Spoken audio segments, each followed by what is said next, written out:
روزے کی رات۔ روزے کی رات یہ ہے کہ وہ محدود مدت جس میں روزے دار کے لیے کھانا پینا اور دیگر چیزیں جن سے روزہ ٹوٹ جاتا ہے غروب آفتاب سے لے کر دوسری فجر کے طلوع ہونے تک حلال ہے،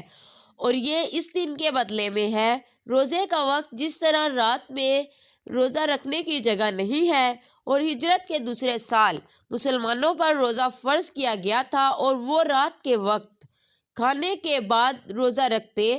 تھے یا اس سے پہلے سوتے تھے، اس لیے اللہ تعالیٰ نے ان کے لیے آسانیاں پیدا کی، چنانچہ اس نے ان کو ان چیزوں کی اجازت دی جو روزے کی پوری رات میں دوسری فجر تک افطار کرتی ہے، اور اللہ تعالیٰ کا یہ فرمان نازل ہوا: روزے کی رات کا وقت غروب آفتاب کے ساتھ شروع ہوتا ہے اور اس وقت مغرب کی نماز کا وقت پہلے وقت داخل ہوتا ہے اور روزے دار کے افطار کا وقت ہوتا ہے،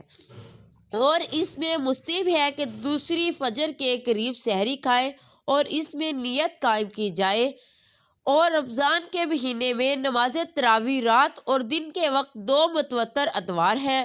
اور ان میں سے ایک کا وقت دوسرے کے آخر میں داخل ہوتا ہے، اور اس کی قدر 24 فلکیاتی گھنٹے ان پر پورے قمری سال میں ایک درست ترتیب میں تقسیم ہوتے ہیں، اور دن روشنی کی خصوصیات ہے اور رات کو تاریکی سے، اور اسلامی قوانین نے روزے کی رات کے احکام کی وضاحت کی ہے اور اس کی مدت کا تعین کیا ہے۔